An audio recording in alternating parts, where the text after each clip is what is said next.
Good morning student. मैं doctor Manjulata MSJ government college Bharatpur में zoology की एसोसिएट प्रोफेसर हूँ। और हम लोग पढ़ रहे थे इथोलॉजी। और इथोलॉजी में हम जो टॉपिक स्टार्ट कर रखा था वो था मेथड ऑफ स्टडिंग बिहेवियर। इसके अंदर 3 टेक्निक के बारे में हमने बात की थी: neuro anatomical technique, neuro physiological technique and neurochemical technique. इनमें से न्यूरो एनाटोमिकल टेक्निक पे हमने विस्तृत रूप से बात की थी। और आज जो हम लेंगे वो है न्यूरो फिजियोलॉजिकल टेक्निक। जैसा कि नाम बता रहा है कि इसमें हम फिजियोलॉजी से रिलेटेड टेक्निक पे बात करेंगे, नर्वस सिस्टम के। जो न्यूरो फिजियोलॉजिकल टेक्निक है इसकी शुरुआत बाय चांस हुई थी। गैल्विनो 1786 में एक एक्सपेरिमेंट के रूप में इन्होंने फ्रॉग की टांगों के सहारे से लटका रखा था अपनी बालकनी की रेलिंग में से।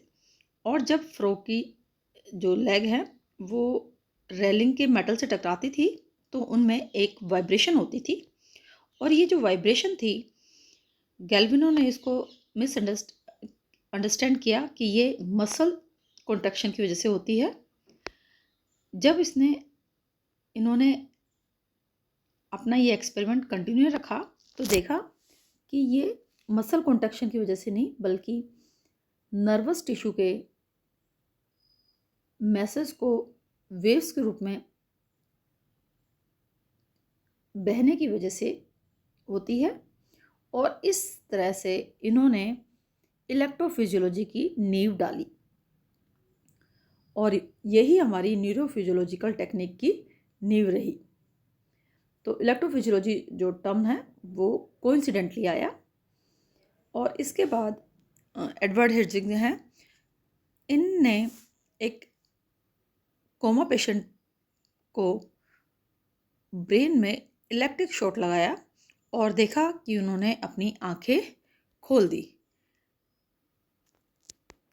सिर्फ यही नहीं, एडवर्ड हिर्जिग ने ही, फ्रिज हिर्जिग ने भी और डेविड फेरियर ने 1873 में ब्रेन के पार्ट को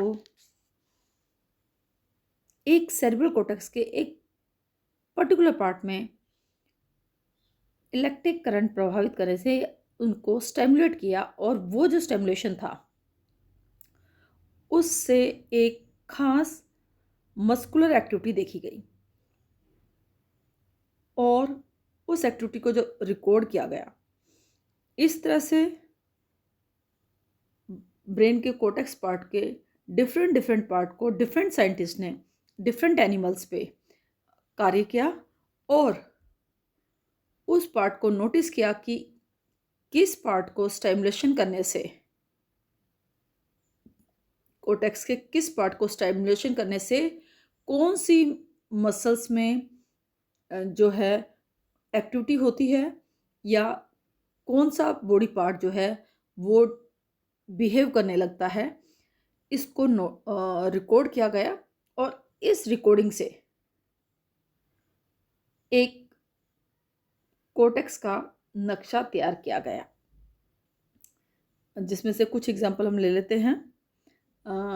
हिर्जिग जो है, जो एफ हिर्जिग है, उन्होंने डॉग पे, डेविड फेरियर ने इसको मंकी पे, ब्रतलो ने इसे ह्यूमन बीइंग पे एक्सपेरिमेंट किए और स्टिमुलेट करके कोर्टेक्स के विभिन्न हिस्सों को मार्क किया कि ये हिस्सा बॉडी के इस पार्ट की मसल्स को स्टिमुलेट करता है। R.W.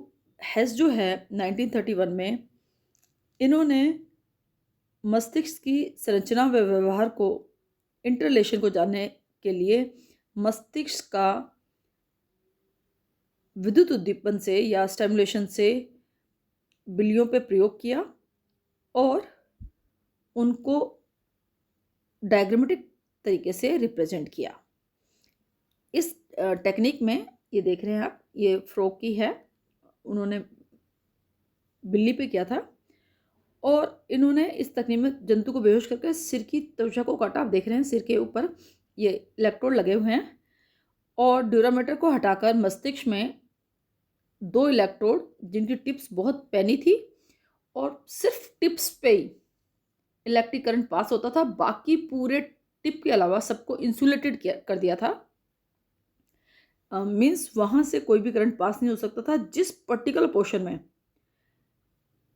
ये टिप लगी हुई थी, सिर्फ वही कोटेक्स का जो पोर्शन है वो स्टिमुलेट हो, और बाकी सब जगह जहाँ टच भी होए तो वो इंसुलेटेड रहे और उससे कोई उद्दीपन नहीं हो, इसलिए उन्होंने बाकी सारा पार्ट जो है वो इंसुलेटेड कर दिया था और उससे करंट पास किया।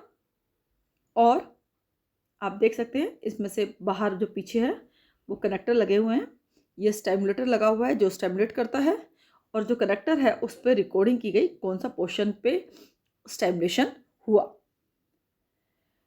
और ये जो हेड होल्डर है या ये एनिमल से एनिमल पर डिपेंड करता है कि हम इसका अरेंजमेंट कैसा करें जिससे कि इलेक्ट्रोड हिले नहीं। साथ में एक बहुत इंपॉर्टेंट बात है कि जो स्टिमुलेटर से जो इलेक्ट्रिक करंट पास हुआ उसकी जो थ्रेशोल्ड है वो भी बहुत इंपॉर्टेंट होती है। थ्रेशोल्ड का मतलब ये होता है, आप लोगों ने नर्वस सिस्टम पे पढ़ा था, तब पढ़ा है हमने, नर्व्स में जो मैसेज है वो ऑल और नन के पे डिपेंड करता है। ऑल और नन मीन्स या तो वो उससे नीचे वाले मैसेज को बिल्कुल ही पास नहीं करेगी और या वो पूरा पास करेगी, और जिस उस पे पास करेगी उसे हम थ्रेशोल्ड कहते हैं, मिनिमम रिक्वायरमेंट। तो इन्होंने देखा कि ब्रेन का जो हमने पार्ट है वो डिफरेंट पार्ट डिफरेंट बिहेवियर को तो शो करते हैं, प्लस डिफरेंट बिहेवियर का थ्रेशोल्ड भी डिफरेंट होता है। जैसे कि एक एग्जांपल में इन्होंने देखा कि एस्केप बिहेवियर जो है वो ऑप्टिक टेक्टम के इलेक्ट्रिक थ्रेशोल्ड जो था उसका वो कोडल थैलेमिक प्रोक्टम जो है उसमें प्रेइंग को पकड़ने का, शिकार पकड़ने से कम पाई गई। मीन्स थ्रेशोल्ड भी सबका डिफरेंट होगा, इसलिए ये भी इम्पोर्टेंट है कि हम सिर्फ एक स्टिमुलेंट ही नहीं दे और स्टिमुलेंट का हमें थ्रेशोल्ड भी पता होना चाहिए, क्योंकि उससे नीचे वो मैसेज पास नहीं करते। और RW हेज जो है जिन्होंने ये एक्सपेरिमेंट किया था उनको 1945 में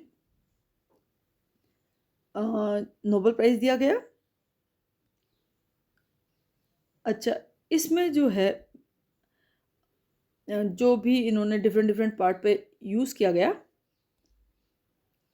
उससे कोर्टेक्स का जो है ह्यूमन बीइंग का जो है कि कौन सा कोर्टेक्स का पार्ट किस अंग को या किस ऑर्गन को स्टिमुलेट करता है उसको हमने एक मैप में शो किया हुआ है, और इसको हम कहते हैं कोर्टिकल होम्यूनिकुलस, क्योंकि ह्यूमन बीइंग का है इसलिए इसको होम्यूनिकुलस कहते हैं।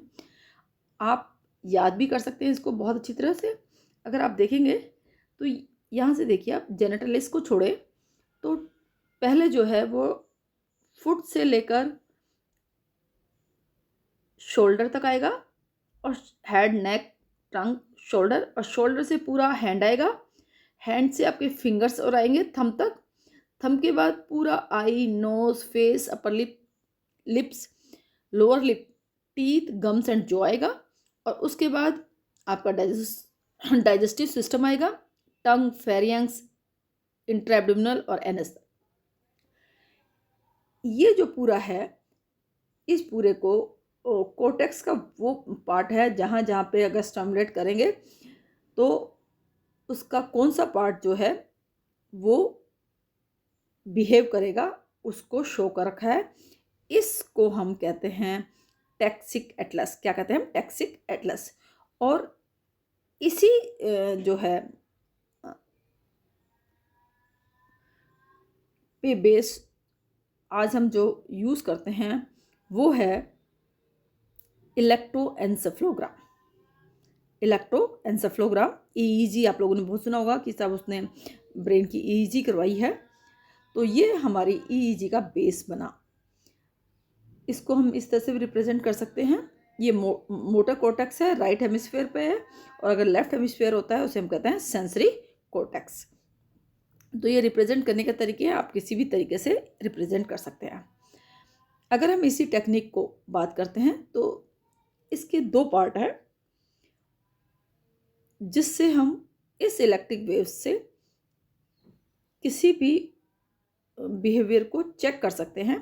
पहला तो ये है कि recording of electrical activities from brain while animal is behaving, कि हम ब्रेन की इलेक्ट्रिकल एक्टिविटीज को रिकॉर्ड करें जबकि एनिमल बिहेव कर रहा हो, सो रहा हो, पढ़ रहा हो, लिख रहा हो, और हम उसकी जो ब्रेन में इलेक्ट्रिकल एक्टिविटी चल रही है उसको एम्पलीफाई करके रिकॉर्ड कर सके। और दूसरा जो होता है वो होता है स्टिमुलेटिंग द ब्रेन रीजन, कि हम ब्रेन रीजन की जो भी हमने बात की थी, डिस्कस किया था सब, वो ये सेकंड पार्ट है, stimulation of the brain region and eliciting behaviour, और जो बिहेवियर वो एलिस्ट करे उसको हम रिकॉर्ड करें। तो ये दो तरीके हैं। जो फर्स्ट वाला है इसमें हम लोगों ने जब कोई ह्यूमन बीइंग बिहेव कर रहा होता है तो हम ईईजी से जो रिकॉर्ड करते हैं वो हमारे पास 5 तरह की वेव्स हैं। पहली जो अल्फा वेव्स है, अगर आप देखेंगे तो 3rd नंबर पे है। ये वो वेव्स हैं जब रेस्टफुल हैं, जग तो रहे हैं आप आंख बंद करके, लेकिन आप सोच नहीं रहे।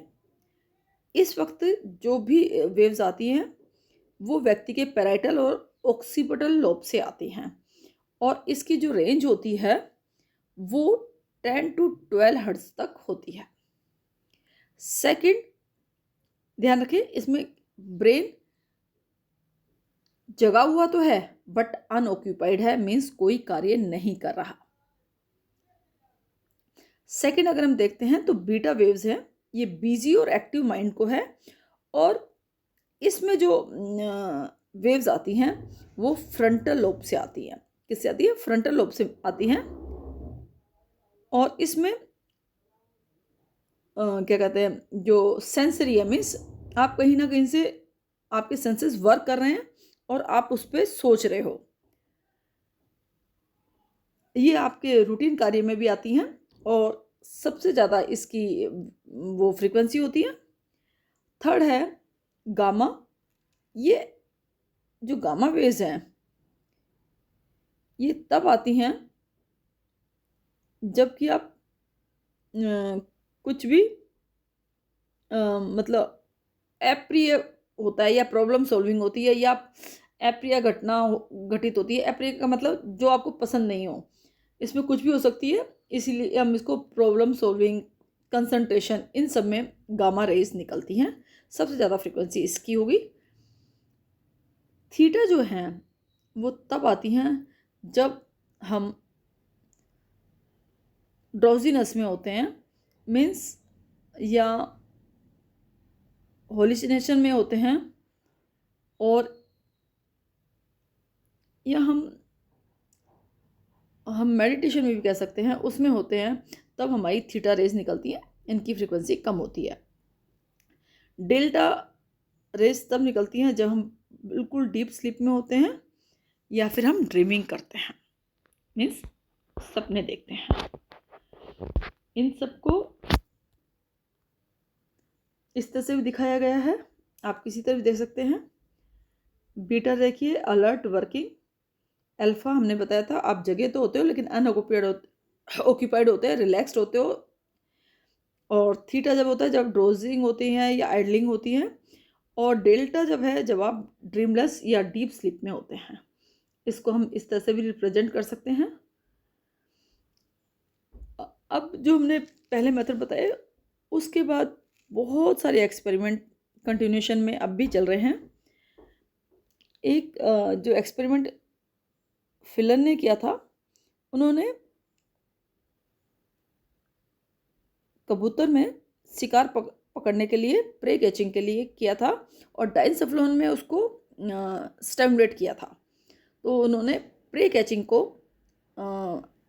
वो दिखाया था, शो किया था। इसी तरह जुकरमैन ने भी डाइनसेफ्लोन को कराया, और इसमें इसको कोर्टशिप और फ्लिंग जो दो बिहेवियर दिखाई दिए।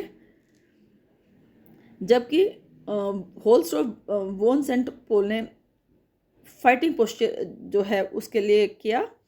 और इन्होंने क्या देखा कि डायंसफ्लोन में अगर हम कर देते हैं, क्या कहते हैं, डायंसफ्लोन में उद्दीपन करवाते हैं, स्टिमुलेट करवाते हैं, तो जो चिक है वो एक टॉय कैट के अगेंस्ट में फाइटिंग बिहेवियर दिखाता है। मीन्स वो उसकी लड़ाई की मुद्रा में आ जाता है, जैसे यस आई कैन, ये दिखा रहा है बिल्ली कोई। परंतु अगर हम इसको हटा लेते हैं तो वापस जो चिक है वो वापस उसी में आ जाता है, उससे डरता है। और अगर हम इसको कंटिन्यूशन में रखते हैं तो ये फ्ली कर जाता है, मीन्स वहाँ से भाग जाता है। अगर आप देखें तो अब बहुत ही सूक्ष्म इलेक्ट्रोड और इस तरह के आ गए हैं जिसमें हम स्टिमुलेशन करते हैं। इन खोजों के बाद इनको सिर्फ जांच करने में ही नहीं, अभी तक जो था वो था कि आप जांच करें कि कौन सा बिहेवियर किससे इफेक्ट करता है। इसको हमने डॉक्टर्स ने और साइंटिस्ट ने इनको एज ए ट्रीटमेंट भी यूज़ करने की कोशिश की कि अगर हम किसी को स्टिमुलेट करते हैं तो दूसरे वाले बिहेवियर पे असर डालता है।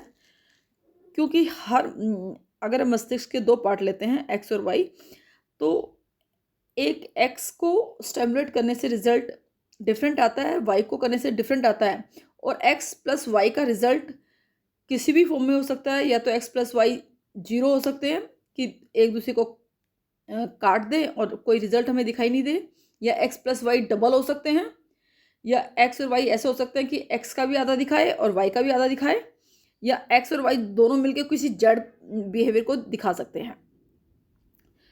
जब हम इसको ट्रीटमेंट के रूप में बताया तो हमने देखा कि मनुष्य के जो मस्तिष्क है उसमें कुछ चीज़ प्लेजर सेंटर्स होते हैं।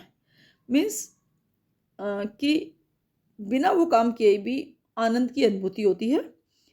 और इसको डिप्रेशन में यूज़ किया करने की कोशिश की, लेकिन चूँकि अभी भी बहुत कम है। आप लोगों ने देखा होगा मूवीज़ में भी कि हम उसे इलेक्ट्रिक शॉक लगाते हैं उन लोगों को, लेकिन इसमें लत पड़ने या बुरे प्रभाव का भी डर रहता है। क्योंकि अभी हमने बात की थी कि एक्स को स्टिमुलेट करो और वाई को भी स्टिमुलेट करे, ऐसा हो जाता है कि अगर दो सेंटर्स पास पास होते हैं तो एक साथ स्टिमुलेट हो जाता है। इसको एज ए ट्रीटमेंट एक बच्चा था रे, उसको एपिलेप्सी के दौरे पड़ते थे, मृगी के दौरे पड़ते थे। और जब उसे मृगी के दौरे पड़ते थे तो वो बहुत हिंसक हो जाता था, और यहाँ तक कि वो किसी पे आक्रमण भी कर देता था। साइंटिस्ट ने सेम मेथड में उसके एक स्टिमुलेट यंत्र से जोड़ा, और उसकी जो वो थी इलेक्ट्रोड थी, उसका जो कंट्रोल था वो एक स्विच से जोड़ दिया। और उस बालक से कहा कि जब भी तुम्हें ऐसे लगे कि तुम्हें मृगी के दौरे पड़ने की संभावना है, तुम इस स्विच को ऑन कर देना, जिससे कि वो सेंटर स्टिमुलेट हो जाए और आपको प्लेजर की अनुभूति हो और वो हिंसक प्रवृत्ति नहीं रहे। इस तरह से इसको ट्रीटमेंट के रूप में इस्तेमाल किया गया। लेकिन जो बात हमने पहले बात की कि फिशर ने देखा कि अगर दो पॉइंट बहुत पास पास हो तो इलेक्ट्रिक जो है स्टिमुलेंट है वो दोनों को एक साथ स्टिमुलेट कर देता है, और उसका रिजल्ट जैसा कि हमने बात पहले डिस्कस किया था, पॉजिटिव भी हो सकता है, डिफरेंट भी हो सकता है, और निल भी हो सकता है। तो फिशर ने एक्सपेरिमेंट किया था कि जो चूहे हैं उसके हाइपोथैलेमस में ड्रिंकिंग और फीडिंग दोनों के जो है, जैसे इसको स्टिमुलेट करते थे वो दोनों ही कार्य करना स्टार्ट कर देता था, ड्रिंकिंग और फीडिंग। और ये पहले लगा कि शायद एक ही सेंटर से दोनों रेगुलेट होते हैं, परंतु ग्रॉसमैन ने इन दोनों केंद्रों को ये जो ड्रिंकिंग और फीडिंग सेंटर थे उनको केमिकली नोरेड्रिन डाल के एक्साइटेड किया तो देखा कि ये दोनों सेम नहीं है बल्कि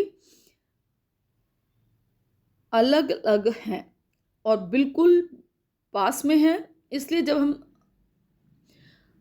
इलेक्ट्रिक स्टिमुलेटर से उसे स्टिमुलेट करते हैं तो दोनों एक साथ स्टिमुलेट हो जाते हैं, क्योंकि एक्चुअली में क्या है कि ये जो नर्व्स है वो पूरे पाथवे को स्टिमुलेट करती है, जबकि हम केमिकल स्टिमुलेशन जैसे कि उसने यूज़ किया था ग्रॉसमैन ने नोरेड्रिन, तो नोरेड्रेनालाइन जो है वो टोटल ड्रिंकिंग उसको सेंटर को स्टिमुलेट करता है, तो वो सिर्फ उसकी ड्रिंकिंग जो है बिहेवियर है उसको शो करता है। इस एक्सपेरिमेंट से एक नया जो फील्ड था न्यूरोकेमिकल वो खुला और साथ में उस पर ज़्यादा रिसर्च होने लगी, क्योंकि इलेक्ट्रिक में ये ड्रॉबैक जरूर था कि एक साथ अगर कोई दो सेंटर एक साथ पास पास में हो तो वो दोनों एक साथ स्टिमुलेट हो जाते हैं। तो नेक्स्ट जब टॉपिक हम लेंगे वो लेंगे हम न्यूरोकेमिकल टेक्निक। आज इलेक्ट्रोड इतने पतले हो गए हैं, माइक्रो इलेक्ट्रोड हो गए हैं, और हमारी टेक्निक इतनी ज़्यादा स्ट्रॉन्ग हो गई है कि हम एक सिंगल सेल को भी रिकॉर्ड कर सकते हैं। तो ये जो हमारा पार्ट था वो था न्यूरो फिजियोलॉजिकल टेक्निक। कल हम लेंगे न्यूरोकेमिकल टेक्निक। Thank you.